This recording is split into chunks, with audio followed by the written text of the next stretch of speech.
Greetings from South Korea. I am Arirang News AI anchor. Here is the news making headlines today. President Lee Jae-myung has called for measures to channel investment into the capital market rather than speculative real estate. The president received briefings Wednesday from ministries overseeing economic affairs regarding recent volatility caused by leveraged single stock exchange traded funds linked to Samsung Electronics and SK Hynix. He instructed officials to quickly prepare additional safeguards.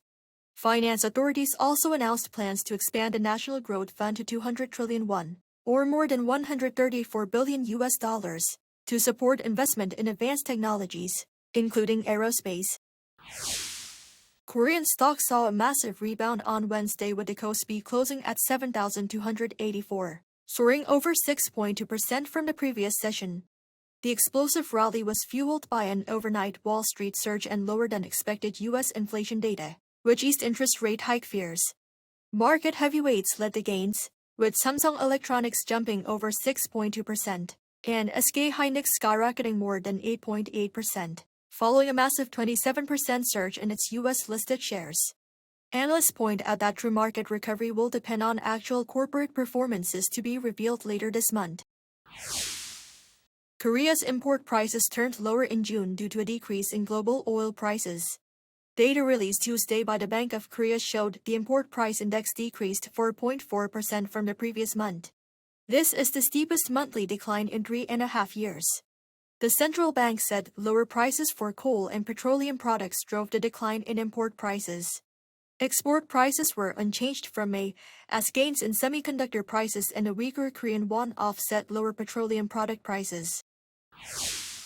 U.S. President Donald Trump has reversed plans to charge civilian vessels passing through the Strait of Hormuz a fee equal to 20% of their cargo value, just one day after announcing the measure.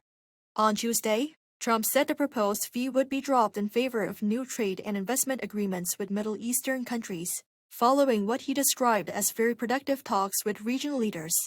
However, the reversal does not signal an easing of U.S. pressure on Iran.